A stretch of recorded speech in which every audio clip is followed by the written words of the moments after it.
During World War II, fighter aircraft dominated the skies.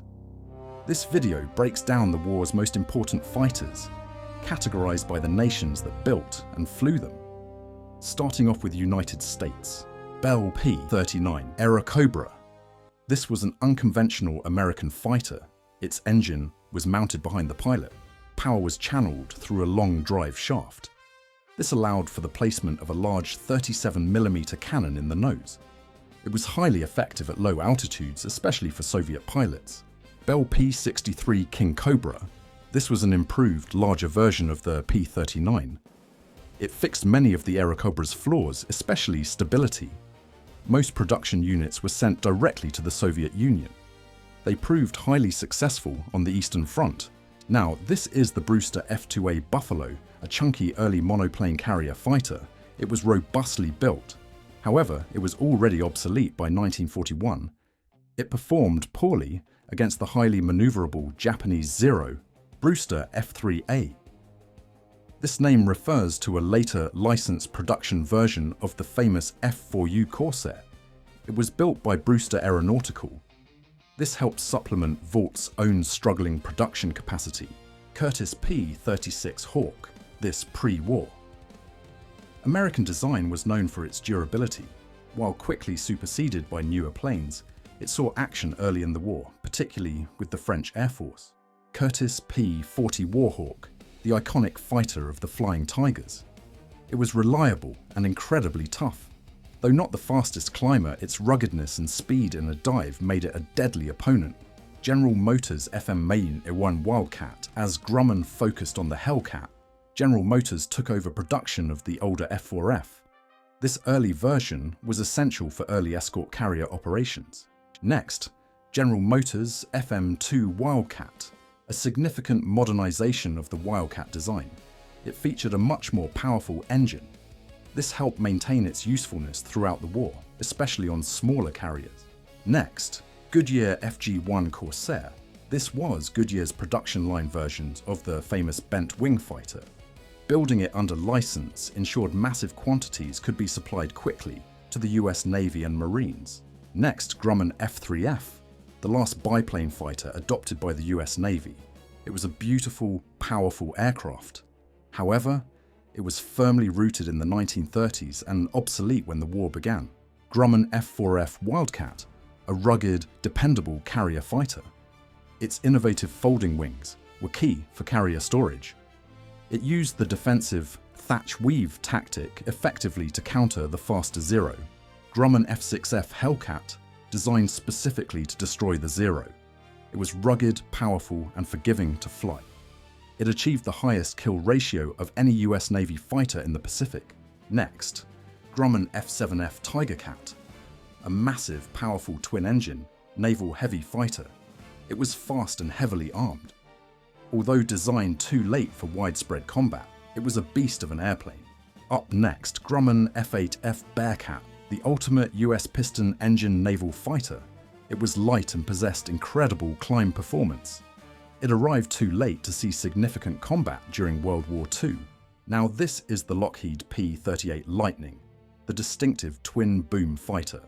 It was flown by aces like Bong and Maguire. It was highly versatile, excelling as a bomber escort, interceptor, and reconnaissance platform. North American P-51 Mustang, arguably the finest long-range escort fighter of the war. Its Rolls-Royce Merlin engine gave it incredible altitude and speed. It helped secure air supremacy over Germany. Republic P-43 Lancer, a high-altitude predecessor to the mighty Thunderbolt. It was only built in small numbers. It served primarily for training and reconnaissance early in the conflict. Republic P-47 Thunderbolt, known as the Jug. It was a massive, durable fighter bomber. It could absorb staggering amounts of damage. It delivered devastating payloads during ground attack missions. Seversky P-35, an early US Army Air Corps monoplane fighter. It was exported widely. While quickly outdated, it represented a crucial step in modern fighter design evolution. Vought F-4U Corsair, the legendary Whistling Death. Its distinctive inverted gull wings allowed clearance for the massive propeller. It was deadly in the hands of Navy and Marine pilots, especially late war. Now let's look at Germany. Dornier Do 335 file, the unique arrow. It used a push-pull engine configuration. It was incredibly fast, potentially the fastest piston engine aircraft of the war. It arrived too late to be effective. Focke-Wulf 190, the German butcher bird. This radial-engined fighter was heavily armoured and exceptionally rugged. It excelled at lower altitudes and ground attack roles throughout the war. Focke-Wulf TAR 152, Kurt Tank's final piston engine masterpiece. It was a high-altitude interceptor refinement of the FW190. It was exceptionally fast but produced in extremely tiny numbers. Focke-Wulf TAR 154, known as the Mosquito due to its wood construction. It was intended as a fast night fighter. However, technical flaws and material shortages doomed the project. Heinkel 100, a very fast but fragile pre-war German fighter prototype. Though extremely quick, it lost the vital production contract to the Bf-109. Heinkel 112, a strong rival to the Messerschmitt Bf-109 during the 1936 competition. It was eventually exported to nations like Romania and Spain. Heinkel 162 Volksjäger, the People's Fighter. This was a tiny, hastily built jet. It was meant to be flown by relatively inexperienced pilots in a last-ditch defense. It was fast but extremely dangerous. Heinkel 219, an outstanding German twin-engine night fighter. It pioneered features like the ejection seat and effective radar integration. It was highly successful despite low production. Next, Messerschmitt Bf-109, the primary fighter of the Luftwaffe for the entire war. Versatile and constantly upgraded. It was one of the most widely produced aircraft in aviation history. Messerschmitt Bf 110 Zerstörer, the Destroyer. A twin-engine heavy fighter. It dominated early on. However, it proved highly vulnerable to modern single-engine fighters during the Battle of Britain. Messerschmitt 163 Comet, the only operational rocket-powered interceptor. It was blindingly fast. However, its volatile fuel and extremely short endurance made it highly hazardous for its pilots. Messerschmitt 210. The original ME-210 program was deeply troubled. It was significantly improved and modernized into the ME-410, which acted successfully as a bomber destroyer. Messerschmitt 262 Schwalbe, the world's first operational jet fighter. It was revolutionary and devastatingly fast. It instantly dominated the skies when it encountered Allied piston fighters. Up next, Messerschmitt 410, a vast improvement over the problematic 210 design. This twin-engine heavy fighter and bomber destroyer saw dedicated service on the Western Front. Next up, Soviet Union, Lavochkin La-5, a vital Soviet development. It combined the rugged Legy G3 airframe with a new, powerful radial engine.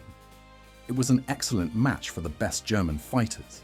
Lavochkin La-7, the final evolution of the La-5 series. It was one of the best Soviet fighters of the war. Its light structure and superb power-to-weight ratio gave it fantastic performance. Lavochkin Lag-1, an early, wooden Soviet fighter prototype. It was crucial in testing out the new construction methods that paved the way for the more successful Legy G3. Lavochkin Lag-3, the wooden Soviet fighter that earned the unflattering nickname Varnished Coffin. It suffered from being overweight and underpowered early on. It was later dramatically improved. Lavochkin La-9, a high-performance Soviet fighter that entered service right at the conclusion of the war. It was a potent successor to the La-7. Then, Lavochkin La-11, another late-war post-war development. It primarily served as a long-range escort fighter. It was the final evolution of the great wartime Lavochkin series. Mikoyan Gurevich 1, an early high-altitude Soviet interceptor. It was intended to fly high and fast. It proved difficult to handle and required immediate refinement to become operational. Mikoyan Gurevich E3, the refined version of the Mi-G1, it excelled at high-altitude performance. However, it was less effective in the low-level dogfights common across the Eastern Front. Petlyakov PE-3, a dedicated heavy fighter and night fighter version of the P-2 airframe. It was used extensively for defense around Moscow and as a long-range escort. Polikarpov I-15 Chaika, a distinctive Soviet biplane fighter used early in the war.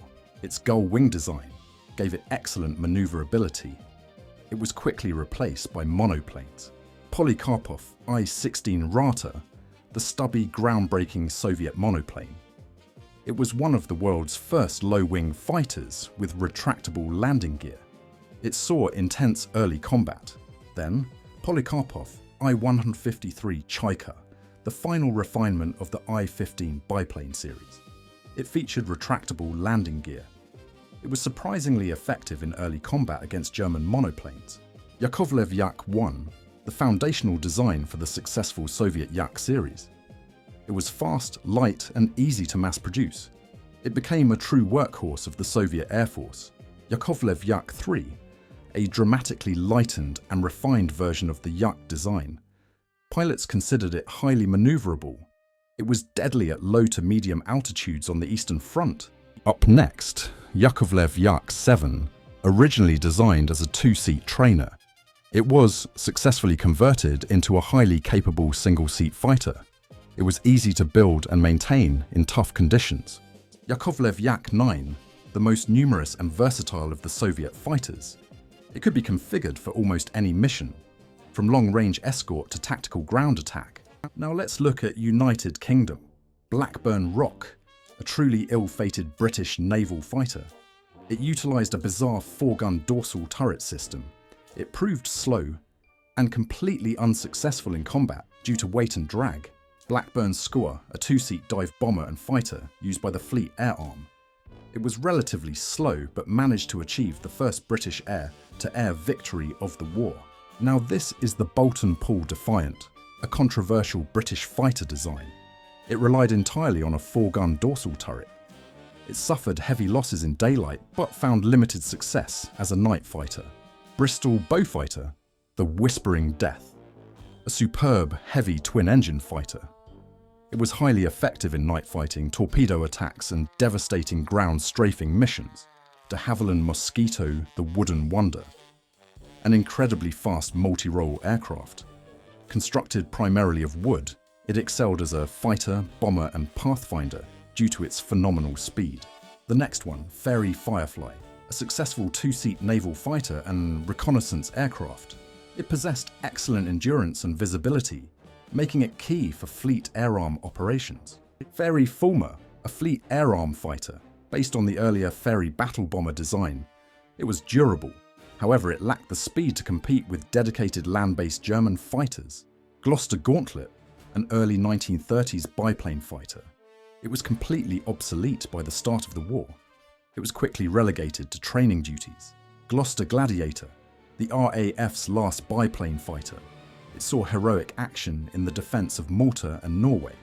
It was rugged but truly outmatched by German monoplanes. Gloucester Meteor, the RAF's first operational jet fighter. Although developed during the war, the Allies purposefully avoided deploying it over Axis territory to maintain secrecy. Hawker Fury Sea Fury. While the Fury was a pre-war biplane, the Sea Fury was an ultimate post-war evolution. It was an ultimate expression of piston power, too late for World War II combat. Now, this is the Hawker Hurricane, the unsung hero of the Battle of Britain.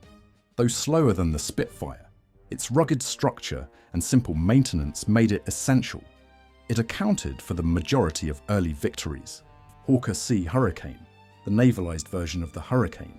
It was often launched via catapult from merchant ships to defend convoys, a desperate but effective measure.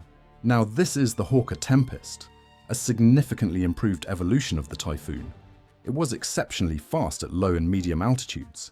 It was vital in countering the V-1 flying bombs late in the war. Hawker Typhoon, a massive, powerful fighter initially plagued by engine issues. It found its true calling as a devastating ground attack aircraft, earning the nickname Tiffy, Supermarine Seafire, the navalized version of the iconic Spitfire. It was beautiful and fast. However, its weak undercarriage and narrow track made carrier landings treacherous. Next, Supermarine Spitfire, an absolute legend. Known for its elliptical wing and outstanding handling, it symbolized British resistance and underwent constant development throughout the war. Westland Whirlwind, a fast, distinctive twin-engine British fighter. It suffered from severe engine development problems. Only small numbers were produced, serving primarily in ground attack roles. Westland Welkin, a specialized high-altitude interceptor designed to meet a demanding RAF specification. It was technically advanced, but ultimately failed to enter full production. Moving on to Japan, Kawasaki Ki-10, an early, highly maneuverable biplane fighter used by the Japanese Army Air Force. Although outdated, it saw service in the early stages of the China conflict. Kawasaki Ki-27 Nate, an early, extremely lightweight monoplane fighter. It was highly nimble. It dominated the skies early on, but suffered heavily against newer Allied fighters. Kawasaki Ki-43 Hayabusa Oscar, the Japanese Army's primary fighter early in the war. It was comparable to the Zero in sheer maneuverability. Allied pilots quickly nicknamed it Oscar. Kawasaki Ki-44 Shoki Tojo, a dedicated interceptor prioritizing speed and climb rate over extreme maneuverability. It was used primarily for homeland defense against B-29 raids. Up next, Kawasaki Ki-45 Toryu Nick, a successful twin-engine heavy fighter. It proved highly effective in night fighting and anti-shipping roles, especially against Allied bombers. Kawasaki Ki-61 Heian Tony, the only major Japanese fighter powered by a license-built German liquid-cooled engine. It offered superior speed and diving performance compared to its radial-engined peers. The next one, Kawasaki Ki-84 Hayate Frank, considered by many to be the best Japanese Army fighter of the war. It was fast, heavily armed and highly maneuverable, though maintenance demands were crippling. Kawasaki Ki-100, a remarkable late war fighter. It was created by adapting the excellent Ki-61 airframe to fit a robust radial engine. It was an instant, high-performing success. Now, this is the Kawasaki Ki-102, a heavy fighter developed late in the war. It was versatile, operating both as an interceptor and as a heavy ground attack platform. Kawanishi N1K Shiden George. This excellent fighter was a land-based derivative of a powerful floatplane design.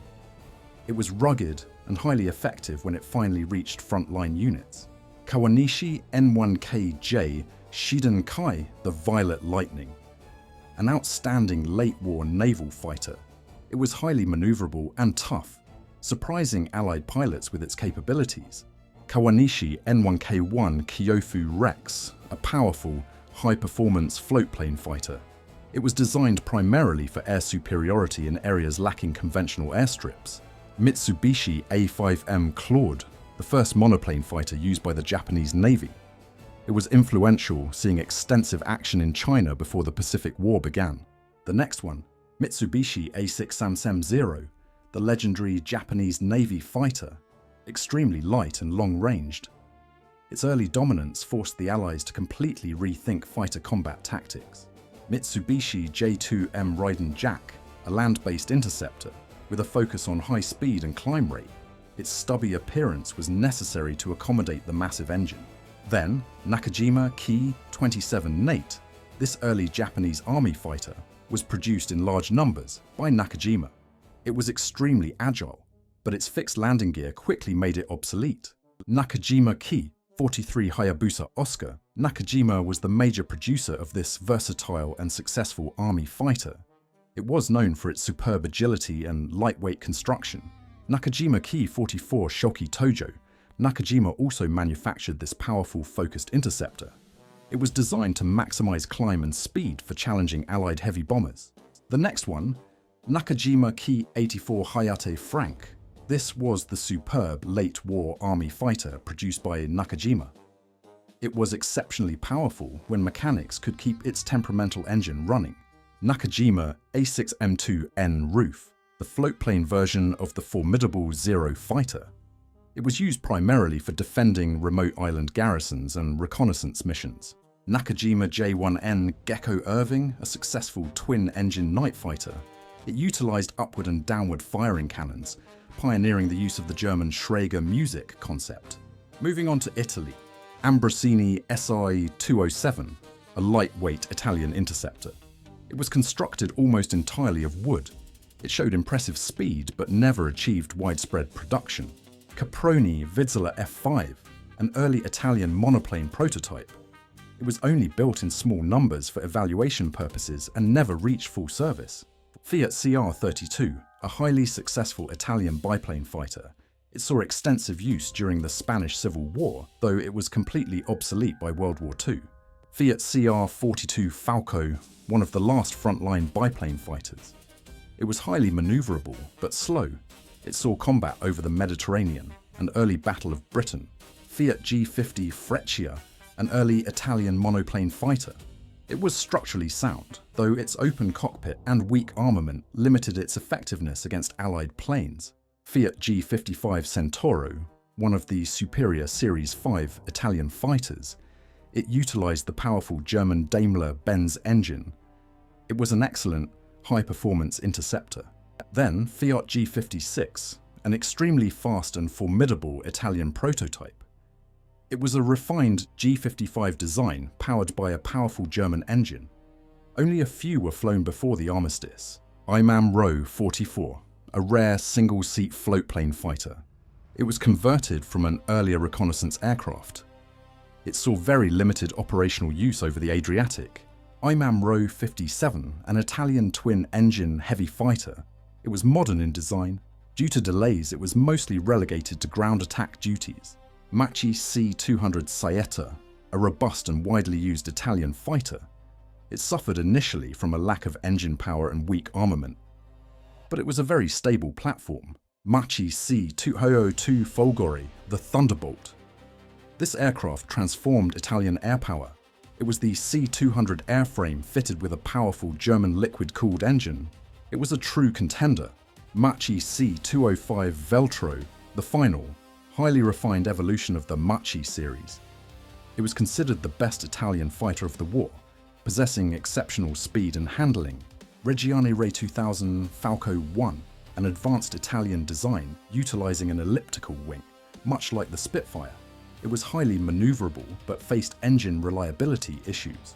Reggiane Re 2001 Falco 2, a refined version of the Re 2000. It was powered by a license-built German liquid-cooled engine. This offered greatly enhanced performance. Up next, Reggiane Re 2002 Ariete, a powerful fighter-bomber variant. This reliable aircraft saw extensive use in ground attack and close air support missions across North Africa. Next, Reggiane Re 2005 Sagittario, another of the superior Series 5 Italian fighters. It was technologically excellent and highly competitive, but few were completed before the Italian surrender. Now let's look at France. Arsenal VG-33, a highly promising wood-constructed French fighter. Its development was cut short by the 1940 invasion. If built, it could have been a strong contender. Bloch MB-150, an early bulky French fighter. It had a highly troubled development process. The MB-151 and 152 models were more reliable derivatives. Bloch MB-151-152, the primary French fighter derived from the MB-150. It was robust, but was inferior in speed and climb rate to the German Bf-109. Bloch MB-155, a short-lived, improved version of the Bloch series. It was only produced in small numbers after the Battle of France and saw limited service. Caudron C-714, a lightweight, cheap French fighter designed for rapid wartime production. Pilots generally disliked its poor handling and severe lack of speed. Dewoitine D-520, the most modern and capable French fighter of 1940. It gave a good account of itself against the Luftwaffe, but too few were available to turn the tide.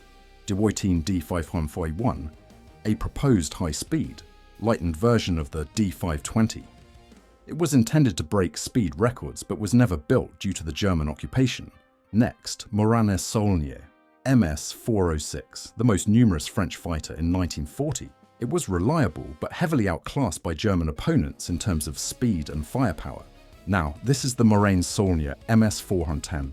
a minor improved version of the MS-406. It featured stronger armament and a revised radiator system to boost performance slightly. Then, Potez 630, 631, a successful French twin-engine heavy fighter and reconnaissance aircraft. It was relatively fast and employed extensively as a liaison and command plane. Now let's look at Poland. PZL-P7, a high-wing, gull-winged Polish fighter of the early 1930s. It was completely obsolete when the war started and relegated to training. PZL-P11, the main Polish fighter at the start of World War II. Its high-wing design gave excellent pilot visibility. It fought bravely against overwhelming odds in 1939.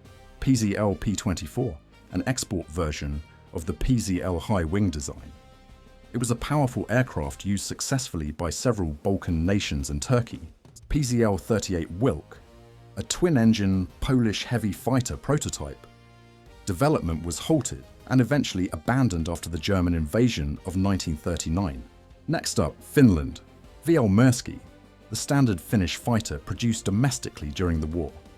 It was a rugged, wooden design capable of dealing with Soviet opponents effectively.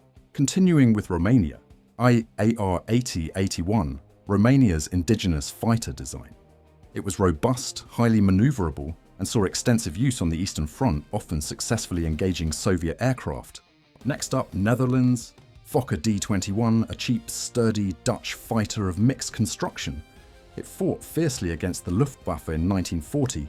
It was also license-built in Finland. Fokker Gon, a distinctive twin-engine Dutch heavy fighter known as the Flying Orphan.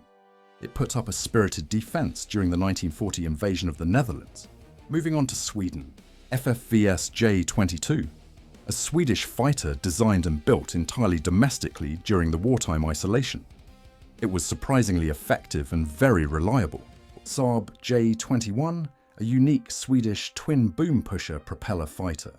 It was developed late in the war and saw extensive post-war service, eventually becoming a jet. Continuing with Australia. CAC Boomerang, Australia's domestically designed fighter. It was built using components from the WWII trainer. Although slow, it filled a critical gap in defense early in the Pacific War.